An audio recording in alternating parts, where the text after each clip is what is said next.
প্রতি বছর চিকিৎসা উপলক্ষে বাংলাদেশি ভারত সফর করে তাদের ভিসা প্রাপ্তি। আসসালামু আলাইকুম প্রিয় দর্শক, গত 5ই আগস্ট শেখ হাসিনা সরকারের পতনের পর বাংলাদেশ ও ভারতের মধ্যকার কূটনৈতিক টানাপোড়েন চলছে।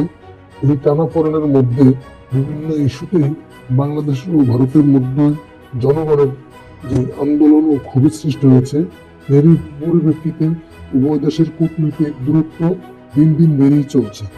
চলমান পরিস্থিতির উন্নতির লক্ষ্যে 9 ডিসেম্বর সোমবার সকাল 8:20 বাংলাদেশের হযরত শাহজালাল আন্তর্জাতিক বিমানবন্দরে ভারতীয় বিমান বাহিনীর একটি চার্টার বিমানে করে বাংলাদেশে এসে পৌঁছান ভারতের পররাষ্ট্র সচিব বিক্রম মিস্ত্রি। বিমানবন্দর থেকে ভারতের পররাষ্ট্র সচিব বাংলাদেশের রাষ্ট্রীয় অতিথি ভবন পর্দায় প্রবেশ করলে তাকে স্বাগত জানান বাংলাদেশের পররাষ্ট্র সচিব জসিমউদ্দিন।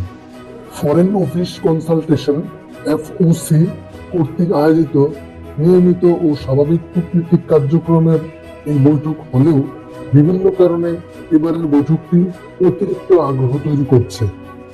সোমবার সকালে শুরু হওয়া প্রায় 2 ঘন্টার বৈঠকে বাংলাদেশের পক্ষে পররাষ্ট্র সচিব মোহাম্মদ জসিমউদ্দিন এবং ভারতের পক্ষে পররাষ্ট্র সচিব বিক্রম মিস্ত্রি নেতৃত্ব দেন। এই বৈঠকে দ্বিপাক্ষিক স্বার্থ সংশ্লিষ্ট সকল বিষয়ে আলোচনা হয়।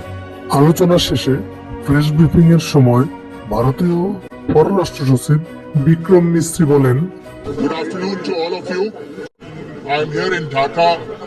বাংলাদেশ ও ভারতের মধ্যকার দ্বিপক্ষীয় সম্পর্কের বিভিন্ন দিক তুলে ধরে ভারতের পররাষ্ট্র সচিব বিক্রম মিস্ত্রি সাংবাদিক সম্মেলনে বলেন, Today's discussions we have on a whole set of issues. তার এই প্রেস ব্রিফিং এ বাংলাদেশিদেরকে ভারতীয় ভিসা প্রদান সম্পর্কে কোনো সুনির্দিষ্ট মন্তব্য পাওয়া যায়নি। And we look forward to moving the relationship forward. Thank you all very much. এদিকে বাংলাদেশের পক্ষে নেতৃত্ব দেওয়া বাংলাদেশের পররাষ্ট্র সচিব আজকের এই সচিব পর্যায়ের বৈঠক সম্পর্কে প্রেস ব্রিফিং করেন। ব্রিফিংকালে তিনি বলেন, বাংলাদেশ ও ভারতের মধ্যকার দ্বিপাক্ষিক বহুবিধ বিষয়ে আলোচনা হয়েছে। বাংলাদেশিদেরকে ভারতীয় ভিসা প্রদানের ক্ষেত্রে আলোচনা সম্পর্কে তিনি বলেন, প্রতি বছর পর্যটন এবং চিকিৎসা উপলক্ষে উল্লেখযোগ্য সংখ্যক বাংলাদেশি ভারত সফর করে ভিসা সম্পর্কে তিনি আরো বলেন, তাদের ভিসা প্রাপ্তি সহজীকরণ সহ অন্যান্য কনসুলার ইস্যু সহজীকরণের জন্য আমরা অনুরোধ জানিয়েছি।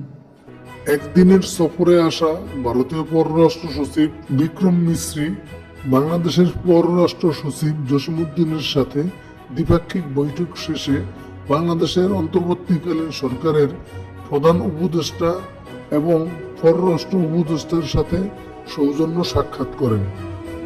তার এই সফরের ফলে বাংলাদেশ ও ভারতের মধ্যকার অস্থিতিশীল কূটনৈতিক সম্পর্কের অবসান ঘটবে।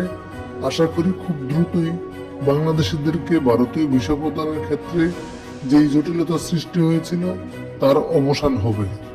প্রিয় দর্শক, ভারতীয় ভিসা আপডেট জানতে এবং ভারতীয় হাসপাতাল সম্পর্কে খুঁটিনাটি জানতে আমার এই চ্যানেলটিকে সাবস্ক্রাইব করে আমার সঙ্গেই থাকুন।